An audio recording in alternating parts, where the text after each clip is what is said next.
Chapter 1, Meeting in the Snow. London winter. Snow fell heavily like a chilling white curtain covering the ancient streets, transforming the city into a picture both beautiful and cold. Along the banks of the Thames, lights from skyscrapers danced on the thin layer of ice covering the water, reflecting faint golden streaks, as if the city were trying to cling to a bit of warmth amidst the biting cold. The wind howled through narrow alleys, swirling snowflakes in spirals, carrying the frigid breath of winter that seeped into every crevice of clothing. On that freezing night, while most of London huddled in warm apartments or sought solace in crowded pubs, the small cafe called The Hearth shone like a beacon amid the snowy veil, a place tucked away on a narrow street near the headquarters of Evergreen Biotech, its soft golden light spilling from the windows, beckoning the lost. Inside The Hearth, the atmosphere was warm, like a gentle embrace, a stark contrast to the cold outside. The fire crackled in an old hearth, the aroma of roasted coffee mingled with the faint scent of gingerbread wafting from the oven behind the counter, and the humming of Clara Wren rose above it all. Silent night, holy night. Her voice was clear and unusually warm, though interrupted by the clinking sound of a spoon dropping to the wooden floor, for the third time that night. Clara Wren, 25 years old, was a petite girl with tousled blonde hair tied loosely as if she just stepped out of a daydream, her bright green eyes gleaming like a small flame in the snowy haze, and a frayed, faded sweater hugging her slender frame. She picked up the spoon, laughing loudly to herself, her laughter echoing in the small space. Life's a series of disasters, but I still love it. And I sing pretty well too, don't I? No one answered, but Clara didn't need them to. Talking to herself was a habit, a way to keep her heart warm, even though life hadn't always been kind to her. Growing up in an orphanage on the outskirts of London, Clara had learned to love others to fill the void in her heart, the longing to be loved that she hid behind a sharp smile and unexpected jokes. She wasn't the type to indulge in grandiose fantasies. Working at the Hearth, she earned every penny to nurture a small dream of building an orphanage where abandoned children could find shelter. Every customer who comes in here gets a bit of warmth for free. Call it charity, she often declared, her hands deftly wiping the counter, though she just dropped another cup onto the tray, water splashing onto the old wooden floor. She shrugged, picking it up with a quick motion. Adds a little drama for fun. Who cares? Customers like me because I'm adorably clumsy. But deep within her burned a fire, a fierce longing to be loved, to be needed, to be held tightly on those cold winter days she'd once endured alone, curled up under a thin blanket in the orphanage. That night, as Clara busied herself brewing coffee for a regular, an old man who always sat in the corner with a cold cup of tea, the door of the Hearth swung open, bringing with it a gust of icy wind sharp as a knife, making the fire in the hearth flicker. Clara looked up, her green eyes sparkling with curiosity, and then she saw him, Julian Ashford. He stepped inside, his tall figure like a statue of ice in the warm space of the cafe, snowflakes clinging to his slightly tousled dark brown hair and the shoulders of his perfectly tailored black suit jacket. His gray eyes were cold as an iceberg drifting in the North Sea, sharp as if they could pierce through anything, even Clara's racing heart, though she hadn't yet realized it. He was the CEO of Evergreen Biotech, a man who held a biotech empire worth billions of pounds in his grasp, a name all of London knew from headlines about his ruthless success and unrelenting coldness. But tonight, his face was taut like a string about to snap, his lips pressed into a tight line, and his gaze carried a storm no one dared to face. Julian had just left an urgent meeting at Evergreen Biotech headquarters, just a few blocks from the Hearth. The board of directors had issued an uncompromising ultimatum, the chairman's voice echoing in his mind like a curse. Marry within a month, Julian, or we'll replace you. The drug trial scandal is killing our stock, and you're the one who has to pay. Scandal, a word he despised but couldn't deny. A tissue regeneration drug developed by Evergreen had been hit with leaked misinformation, accused of causing dangerous side effects. The press pounced like vultures. The stock plummeted. They were questioning whether the young CEO had enough capability to lead, and the board demanded he stabilize his image, a fancy way of saying he needed to marry someone to turn himself into a dependable family man in the public's eyes. Julian didn't believe in love, never had, and perhaps never would. To him, it was a vague, extravagant notion he'd buried since that freezing winter day when he was 10, when his father left him standing under a street lamp in a blizzard to chase after a lavish party. He'd stood there, hands purple from the cold, breath turning to white mist, waiting for someone who never returned, a memory he'd locked away in a cage of ice along with his heart. Since then, he lived to control his company, his life, everything, and no one, nothing, could break through that ice. He scanned the cafe, his gaze settling on Clara as she fumbled with the coffee, humming as if the whole world were a comedy stage. "One espresso," he said, his voice dry as ice cracking on a lake. "Hurry up." Clara turned, nearly dropping the cup but catching it with a swift motion, looking at him with a radiant smile. "Sorry about that. Drink my coffee. It'll warm you right up. I'm not great with speed, but I'm good at making people laugh." Julian frowned, intending to brush off her joke, but the warmth in her voice, the way she laughed as if the world were a game, caught him off guard, a strange sensation, like a hint of warmth seeping into his icy chest. She brought the coffee over, setting it on the table with a beaming smile. "Careful, it's hot. I put my whole heart into it." A tiny drop splashed onto his hand, and before he could react, Clara quickly wiped it with a cloth, her voice warm with a touch of humor. "Oops, I'm such a klutz, but you're okay, right? I don't want you suing me, though I could make it up with a smile so we'd be even." Julian meant to pull his hand away, lips pressed tight to maintain his cold demeanor, but the warmth of her fingers, the way she looked at him with those sparkling green eyes, made him pause.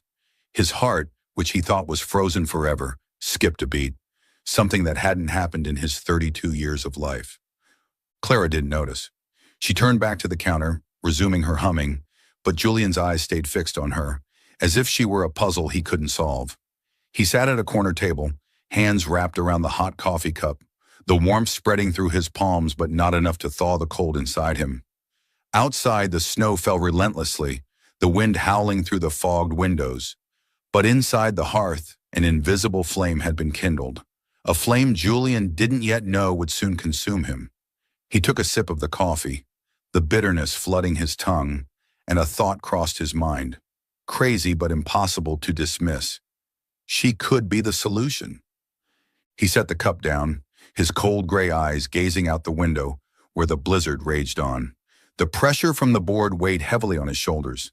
Scandal, stocks, ultimatum. He needed a wife, a perfect image to save evergreen biotech, and Clara Wren, the coffee girl with the radiant smile and unexpected humor, was an ideal choice. She didn't belong to his world, had no power, no ambition, no threat.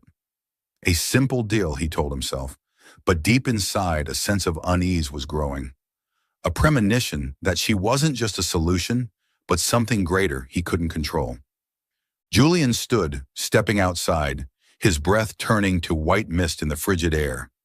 But then he stopped, turning back to look through the fogged glass of the hearth.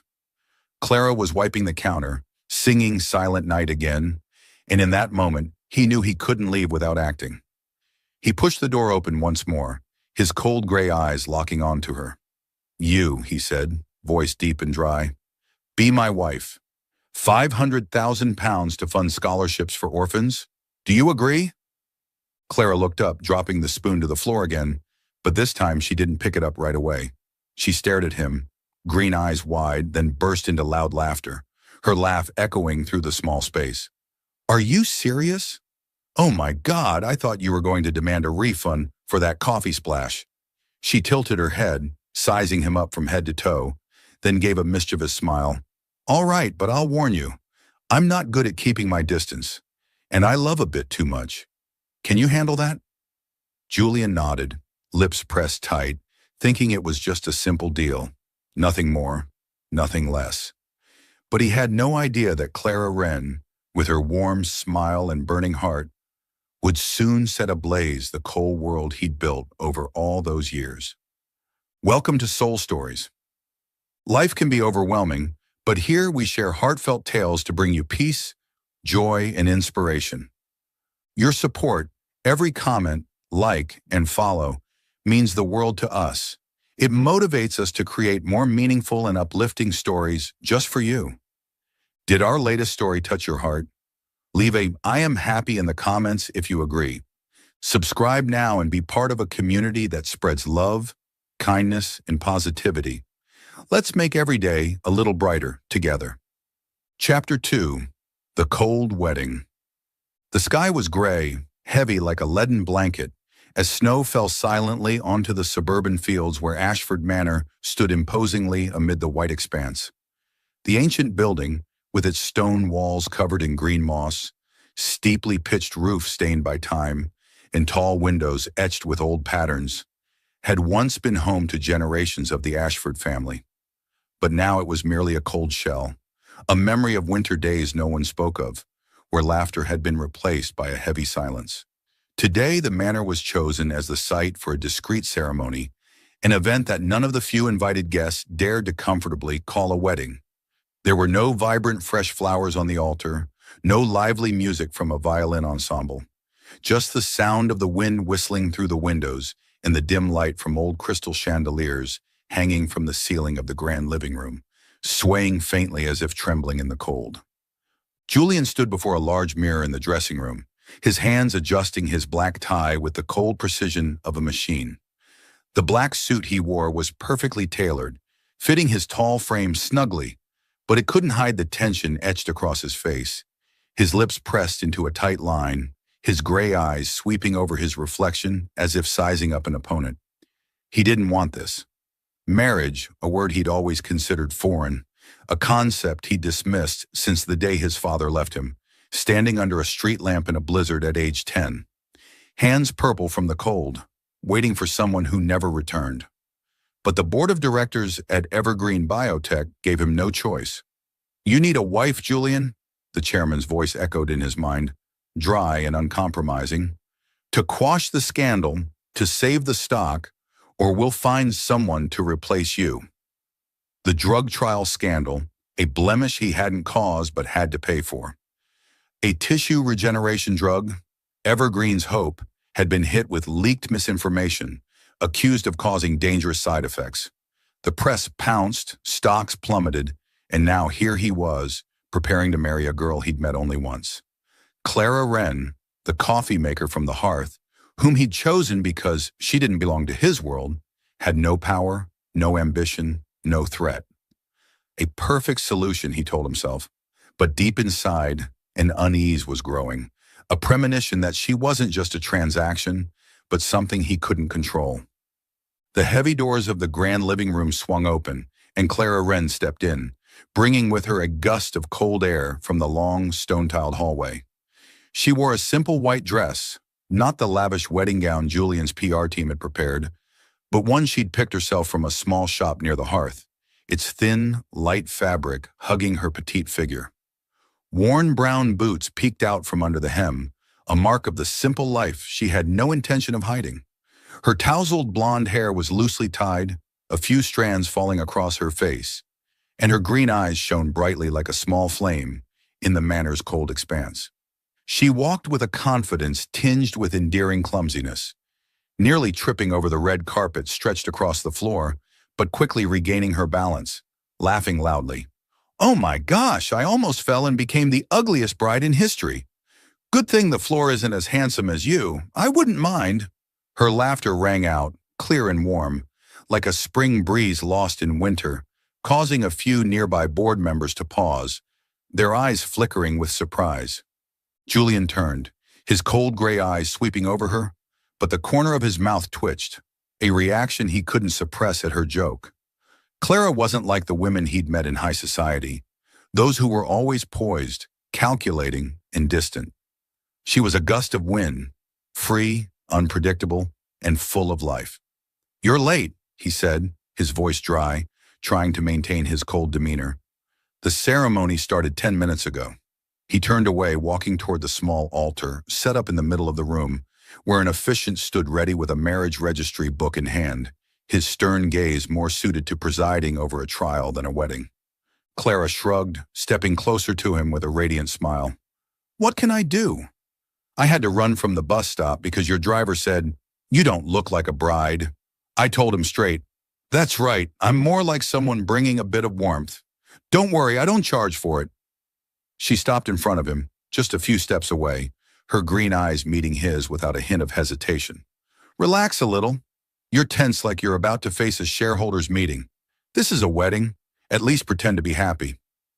Her voice was warm but carried a playful edge, as if she knew full well he didn't want this, but was still trying to pull him out of his icy shell. Julian frowned, intending to reply with something curt, but her eyes, bright, warm, and fearless, made him pause. He turned to the officiant, nodding to begin. Only a handful of board members and a small group of reporters were present. Those who needed to witness the stable image Julian was forced to create. No friends, no family, just a heavy silence in the prying eyes of strangers. The officiant started reading the vows, his voice monotonous like an old hymn. Julian Ashford, do you take Clara Wren to be your lawful wife?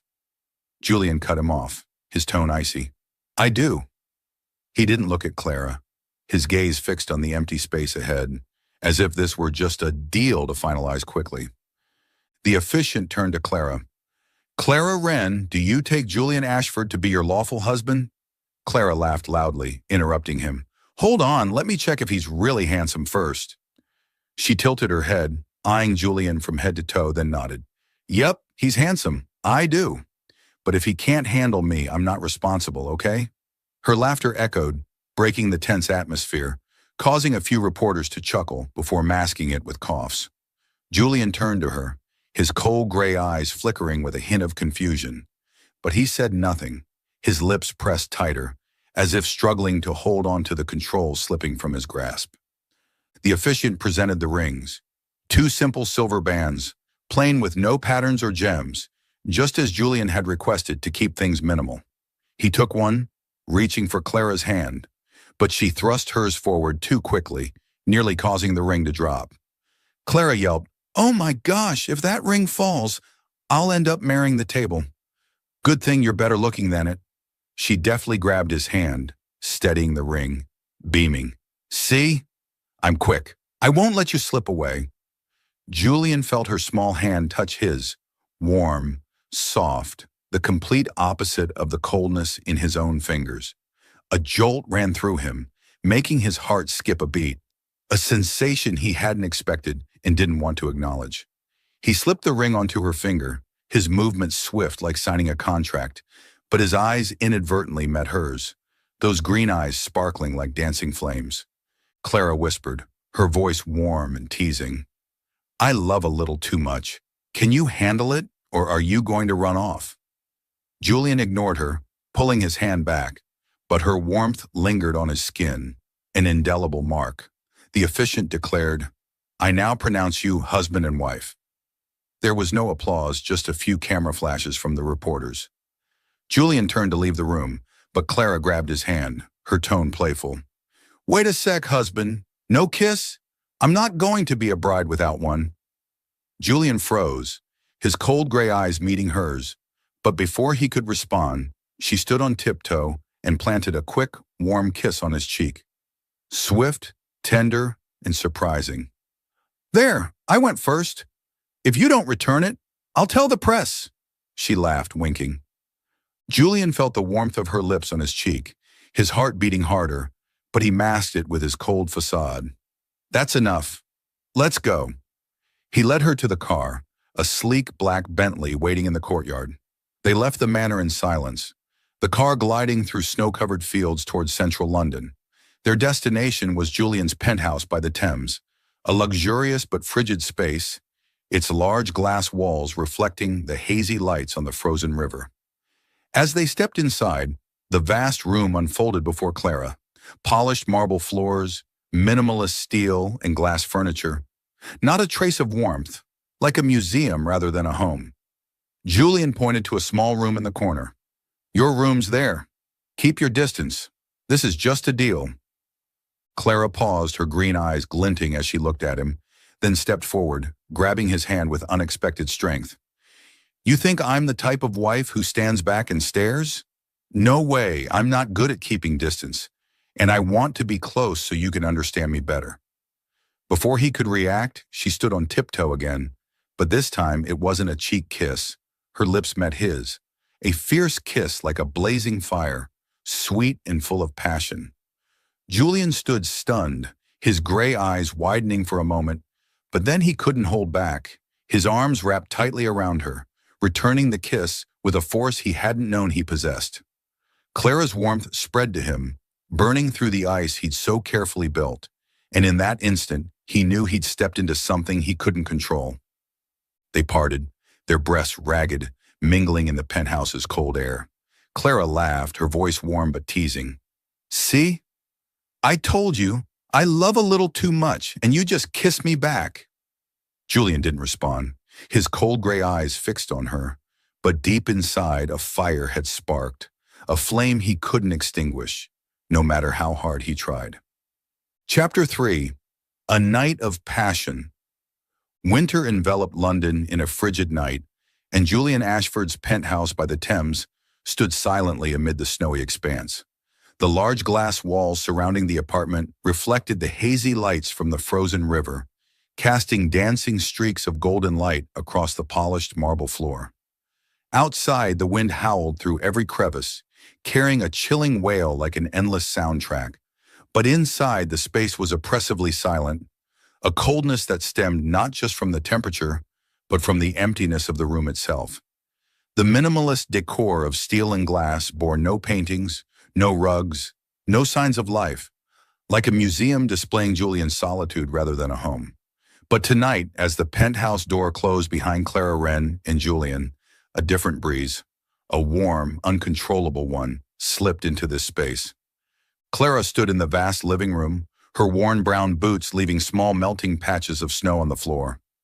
The simple white dress she'd worn at the wedding still hugged her petite frame, now slightly wrinkled from the journey back from Ashford Manor. Her tousled blonde hair spilled over her shoulders, and her bright green eyes scanned the room with a mix of curiosity and surprise. "Oh my gosh," she said, her voice breaking the silence. "This place looks like a giant refrigerator. Does anyone actually live here?" She turned to Julian, a radiant smile on her lips, but her eyes sparkled with a mischievous glint, as if challenging his coldness. Julian stood a few steps away, his hands slowly untying his tie, his gray eyes gazing at her without expression. He'd just endured a long day, a tense board meeting, a sham wedding at the manor, and now Clara's unexpected kiss as they entered the penthouse. That kiss, fierce, sweet, and full of passion, lingered on his lips, a warmth he couldn't erase, though he'd tried to maintain his cold demeanor when they parted. "Your room's over there," he said, his voice dry, pointing to a small room in the corner. "Keep your distance. This is just a deal." He turned, intending to walk to the steel bar in the corner to pour a drink, a way to extinguish the small flame smoldering inside him. But Clara wasn't one to comply easily. She stepped forward, her boots clicking lightly on the floor, and before he could move away, she grabbed his hand with surprising strength. "You think I'm the type of wife who stands back and stares?" she said, her voice warm but edged with sharpness. "No way. I'm not good at keeping distance, and I want to be close so you can understand me better." Julian froze, his cold gray eyes locking onto hers. But before he could respond, Clara stood on tiptoe again. Her lips met his, not the gentle peck on the cheek from the wedding, but a fierce kiss, like a fire blazing through a snowstorm, sweet and brimming with passion. Her breath was hot, a stark contrast to the penthouse's chilly air, and her small hand pressed against his chest, as if pulling him into a world he'd never known. Julian stood stunned, his gray eyes widening for a moment, but then something inside him broke. The ice he'd built over years began to melt. He couldn't hold back. His arms wrapped tightly around her, pulling her close, and he returned the kiss with a force he hadn't known he possessed. His lips pressed against hers, no longer the coldness of a transaction, but a hunger he didn't realize he had. They tumbled onto the large sofa in the living room, the lights from the Thames dancing on the glass, illuminating two figures entwined in passion. Clara laughed between gasping breaths, her voice warm with a hint of humor. I live to love, so kissing you has to be all in. Can you handle it? Julian didn't answer with words. He didn't need to. His hand threaded through her tangled blonde hair, drawing her closer, and their kiss deepened, grew more intense, as if they were both searching for something in each other, something they didn't know they'd lost long ago. Clara guided him, not with the clumsiness of an inexperienced girl, but with the skill of a sincere heart, touching him with gentle, meaningful caresses. She unbuttoned his shirt, her hands gliding over his chest, her warmth spreading through every inch of his cold skin. Julian felt his heartbeat quicken, no longer the steady rhythm of a machine, but a vibrant, living pulse, one he'd forgotten long ago. They sank onto the sofa, the light from the Thames streaming through the glass, casting faint golden streaks across her skin. Clara looked up, her green eyes gleaming as she gazed at him, and she smiled, a smile both tender and playful. I'm not good at holding back. If you can't keep up, I'll drag you along. Julian looked at her, his cold gray eyes now flickering with a spark of warmth, and he pulled her back, kissing her again, deeper as if he wanted to melt into her. Their clothes fell to the floor, Clara's white dress, Julian's black suit jacket, like fragments of two different worlds now merging into one. Amid the storm of passion, they paused, their ragged breaths mingling in the penthouse's cold air. Clara lay on his chest, her hand gently tracing over his skin, and she whispered, You're so cold, but I can feel the warmth in you now. Julian stayed silent, his eyes fixed on the ceiling, but his arm instinctively tightened around her, as if afraid she'd vanish. For the first time in years, he felt something, a connection he couldn't explain. He began, his voice hoarse. When I was 10, my father left me in a blizzard to go to a party. I stood under a street lamp, waiting until my hands turned purple, but he never came back. The words spilled out of him, unintended, as if Clara's kiss had unlocked a door he'd kept shut for years. Clara lifted her head, her green eyes meeting his, free of judgment, filled only with tenderness and a sharp edge in her voice. I once burned bread at the orphanage to warm the kids. It set a corner of the house on fire, but they hugged me and laughed. Love is a fire, Julian. Worth it even if it burns the house down. Let me light it for you, okay? She smiled, her hand brushing his cheek, and the longing for love within her, a fierce flame she never hid, melted him. He pulled her close, kissing her forehead, and for the first time, he felt his heart was no longer a block of ice. It was burning, even if just a small flame. They continued, with no boundaries, no distance. That night, in the cold penthouse by the Thames, Clara and Julian merged in passion, not just physically, but soulfully. She guided him with sincerity, deftly touching wounds he'd never acknowledged, and he responded with an intensity he didn't know he had. When it all subsided, they lay on the sofa, sweat glistening on their skin, their breathing slowing to a steady rhythm. Clara curled up in his arms, whispering, I'm not good at stopping. Are you okay? Julian looked at her, his gray eyes now softer, and he whispered, I'm addicted to your warmth already. Clara laughed, her voice light but meaningful. Good, because I don't know how to stop loving. She rested her head on his chest, and in that moment, Julian felt her heartbeat, strong, alive, and warm, beating in sync with his. Outside, the snow kept falling. The lights from the Thames still danced on the glass. But inside the penthouse, a fire had ignited, a flame Julian couldn't extinguish, and for the first time, he didn't want to. The wedding night, which he'd thought was just part of a deal, had become the start of something greater, a connection he couldn't control and didn't want to let go of. Chapter 4. Love's Creation and the First Cracks. The days following the wedding passed in the penthouse by the Thames like a strange dream, a blend of the space's inherent coldness and the fresh warmth Clara Wren brought with her. The large glass walls still reflected the hazy lights from the frozen river, but now the room was no longer as empty as before. Clara, with her skill and affection, had begun turning it into a home. Though the changes were small, they were enough to make Julian Ashford feel something different stirring in his icy heart. She hung small candles along the windowsill, their soft golden light dancing on the glass, and placed dried flower bouquets in glass jars she'd found in a corner cabinet. Once she dropped a jar, the sound of shattering glass echoing across the marble floor. But she quickly picked up the pieces, laughing loudly. "Your place is cold as a freezer. I'm adding some warmth here, so bear with me even if I'm a bit clumsy." Julian watched her from the corner of the room, his cold gray eyes flickering with a rare smile, though he quickly hid it, turning away as if unwilling to admit she was changing him. In those days, they lived together in an odd rhythm. Julian still went to work at Evergreen Biotech, facing the pressure of the drug trial scandal, while Clara spent her time in the penthouse, making it a place where she could breathe. She wasn't good at cooking, but she tried baking, charred pastries she laughed about as she presented them. "I'm not promising they're tasty, but if they're edible, I'm proud of myself."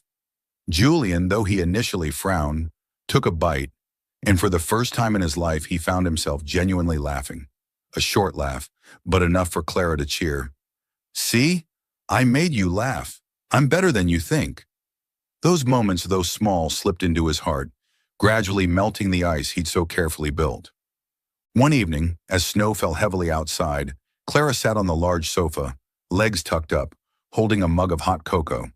The lights from the Thames shone through the glass, casting faint golden streaks across her face. Julian entered through the front door, his black suit jacket dusted with snow, his eyes weary after a long day of meetings with the board.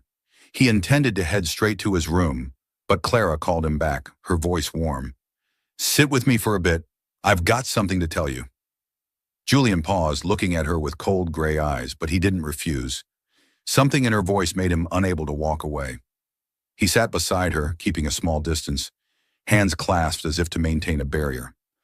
Clara took a sip of cocoa, then looked at him, her green eyes glimmering. "I want orphaned kids to be loved, to learn, like I once dreamed of someone hugging me in the snow." Her voice was gentle, but it carried a deep longing she rarely revealed.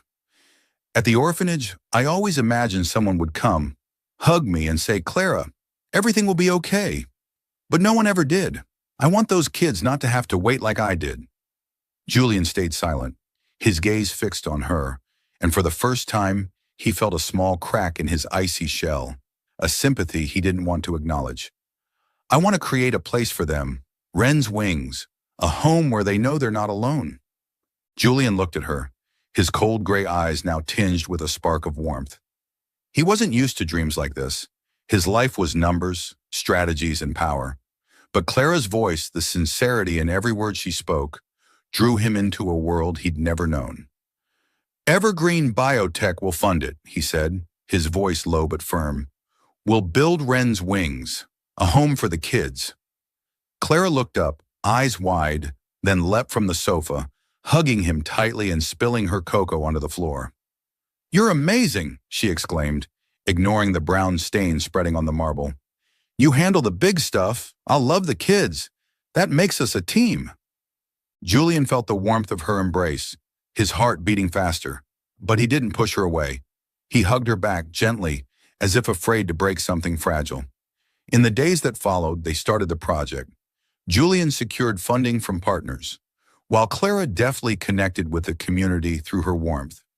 Wren's Wings took shape, a small learning center in East London where orphaned kids could study and feel the love Clara had always wanted to give. But that happiness didn't last long. A shadow from Julian's past began to loom. Victor Klein, an old rival of Julian's in the biotech industry, didn't stop at spreading rumors about Evergreen's drugs. 2 years earlier, he'd lost a major deal to Julian, and his resentment had simmered ever since. When he learned of Julian's marriage to Clara and the launch of Wren's Wings, Victor saw a chance for revenge. One morning, while Julian was at work, Clara received an anonymous letter at the penthouse, a neatly folded piece of paper with scrawled handwriting. "Leave Julian, or Wren's Wings will burn. You don't belong in this world." Clara read it, her hands trembling, but she quickly stuffed the letter into her sweater pocket, not wanting Julian to worry. She told herself it was just a prank, but deep down a fear began to creep in, a fear that her love would harm him. Julian found the letter one evening when Clara left her sweater on the sofa. He opened it, read each word, and rage flared within him like a dark fire. "He dares to touch you?" he roared, his voice hoarse, his cold gray eyes now blazing with fury. Clara walked in, saw him holding the letter, and forced a smile. "It's fine. Just someone jealous. Don't worry." But Julian didn't listen. He hid his pursuit of Victor from her, contacting Evergreen's security team, determined to track down the culprit. He didn't tell Clara, not wanting her to be afraid, but his silence made her feel insecure. She began to think she was a burden, that her love was dragging him down. At the charity gala launching Wren's Wings in a luxurious Mayfair hotel, Clara stood amid a crowd of high society, people in expensive suits and evening gowns, their scrutinizing eyes sizing her up like an outsider. A middle-aged woman with her hair pinned high sneered, "You make coffee and dream of charity? You don't fit with Julian." Clara laughed loudly, her voice warm but sharp. "They just don't know love. I still make Mr. Ashford laugh every day." But as she turned away, Victor's letter haunted her. She feared they were right, that she didn't belong in this world, that she'd harmed Julian and Wren's Wings. That night, while Julian stayed late at the office dealing with Victor, Clara stood before the penthouse's large glass window, watching the thick snow fall outside. The letter trembled in her hand, and a tear fell, the first she'd shed since meeting him. She didn't want to leave him, but she feared her love would destroy everything. She wrote a note. "I'm leaving so the fire doesn't go out. Don't look for me." Then put on her coat and stepped out into the snowy night, her worn boots silently treading the thick snow. Julian returned to the penthouse at midnight, finding it empty. He called her name, his voice hoarse. "Clara?" There was no answer, just the note on the sofa. He read it, his hands shaking, and in a surge of desperation, he slammed his fist into the large glass, shattering a piece. Blood dripped from his hand onto the floor, but he didn't care. "No," he whispered, his voice breaking. "You can't leave." He rushed outside, snow coating his suit jacket, his cold gray eyes now frantically searching for her. In his pocket was his only clue, a small scarf she'd once knitted for him, dropped on the street as she left. He clutched it tightly, blood from his hand staining the wool, and ran into the snow, determined to find the flame that had changed his life. Chapter 5. The Legacy of Love and Harmony. London, snow fell heavily, blanketing the city in a cold, yet beautiful shroud. Beneath Tower Bridge, the wind howled through the ancient steel pillars, carrying swirling snowflakes, and Clara Wren stood there, a small figure in the white expanse. She clutched an old knitted scarf, a gift she'd made for Julian in their early days together, unaware that it had slipped from her hand when she left the penthouse that night. Snow clung to her tangled blonde hair, her green eyes now brimming with tears, and she wept. Silent tears falling and melting into the snow at her feet. "I'm afraid my love will hurt you," she whispered, her voice breaking amid the wind, her trembling hands hugging herself. Victor Klein's threatening letter, the mocking words at the charity gala, and her self-doubt about not belonging in Julian's world had driven her from the penthouse. But now standing here, lost and regretful, her heart weighed heavy with a love she couldn't extinguish. Julian Ashford raced through the snow, his black suit jacket coated in white, blood from his hand, the wound from the shattered glass in the penthouse, dripping red streaks onto the snow. He'd run through the streets near the Thames, his cold gray eyes now frantically searching, clutching Clara's knitted scarf like a final clue. When he saw her beneath the bridge, his heart seemed to stop. She stood there, small and fragile, yet still the flame that had transformed him. He ran to her, dropping to his knees before her, blood from his hand falling onto the snow, blending into faint red stains. "Clara," he said, his voice hoarse, "without you, I'm dead ice. Don't put out my fire." His gray eyes, for the first time in his life, glistened with tears, not from the cold, but from the fear of losing her. Clara looked at him, tears streaming harder, and she threw herself into his arms, holding him tightly as if afraid he'd vanish. "I came back because I love you too much," she sobbed, her voice breaking, her small hands gripping his coat, leaving snowy smudges on the black fabric. I didn't want to hurt you, but I couldn't stay away. I don't know what to do. Julian held her, his trembling hands stroking her wet hair, and he whispered, "You're everything. Don't leave me again."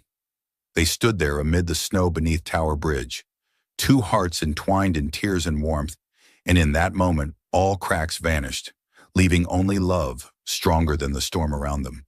They returned to the penthouse hand in hand, and from then on, they united to face the challenges ahead. Victor Klein, the man behind the threatening letter, didn't relent.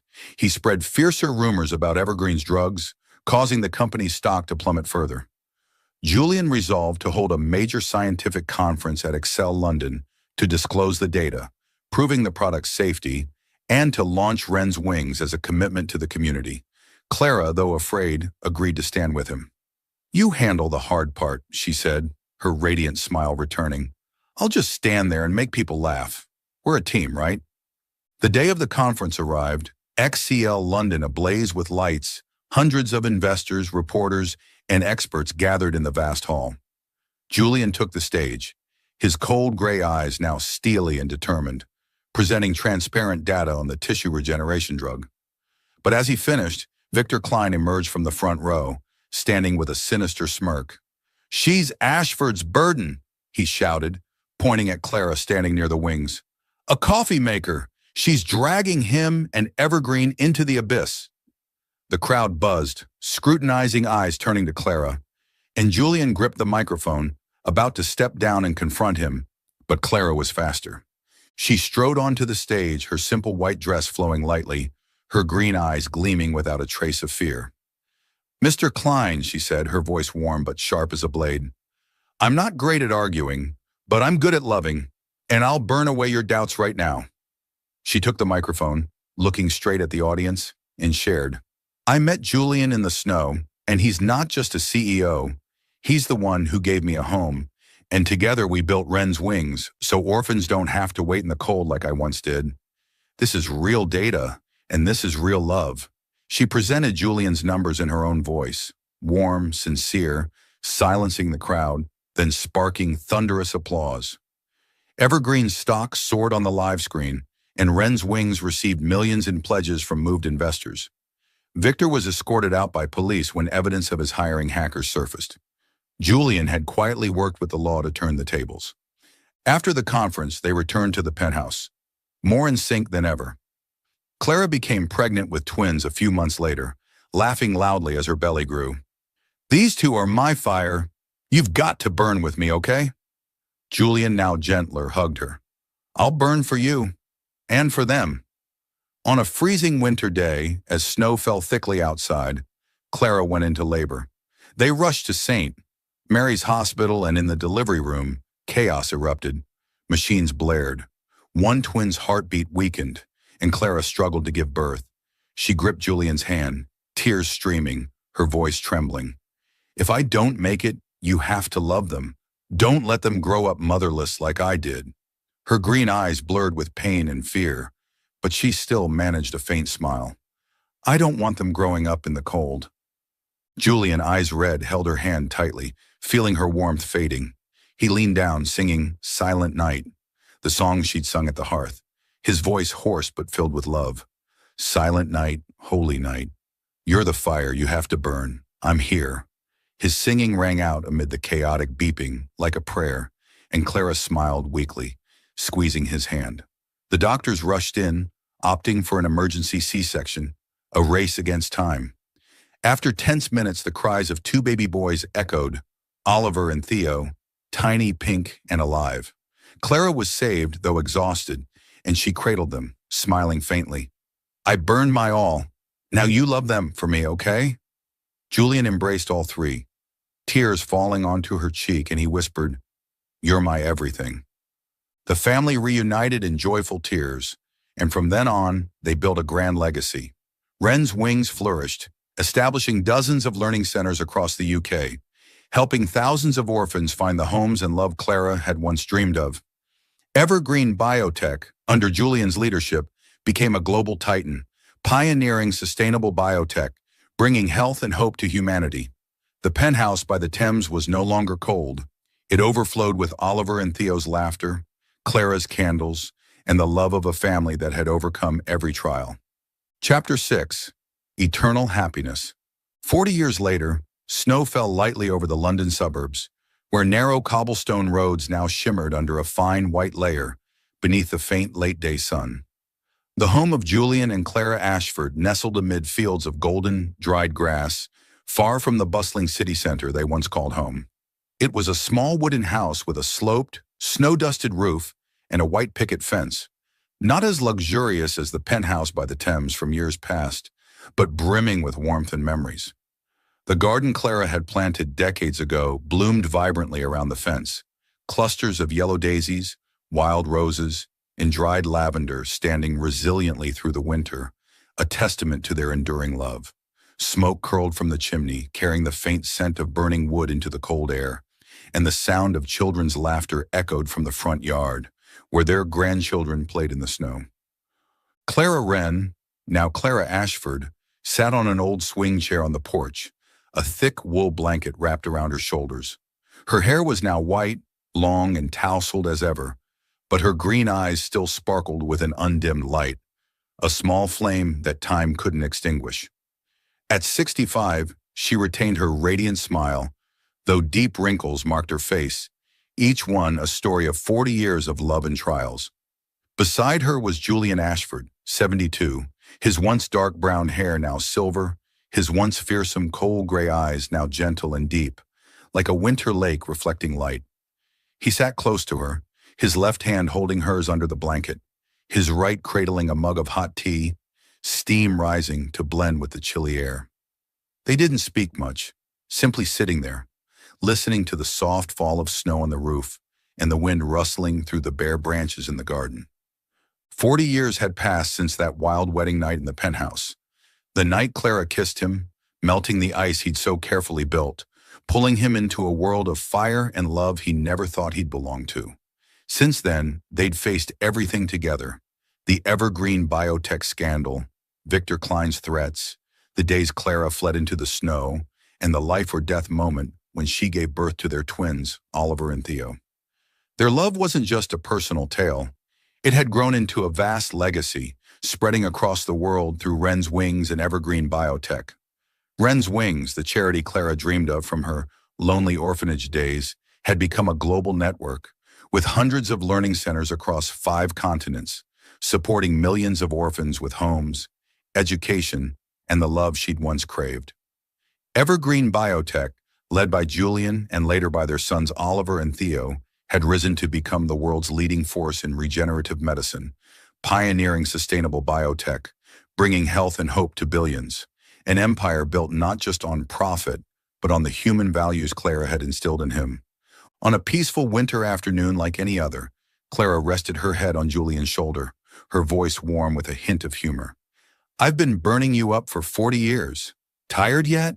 She laughed, a gentle sound that still echoed like the days she stood in the hearth, brewing coffee and teasing him amid a blizzard. Julian turned to her, his gray eyes now soft, and he smiled, a smile she'd taught him to wear from the very beginning. "Never tired," he said, his voice low and steady. "You're the fire I never want to put out."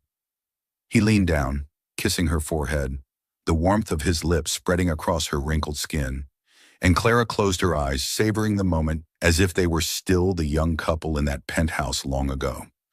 The sound of tiny footsteps crunched on the snow-covered path, and a group of children, their grandchildren, ran up, cheeks flushed from the cold, hands clutching snowballs. "Grandpa!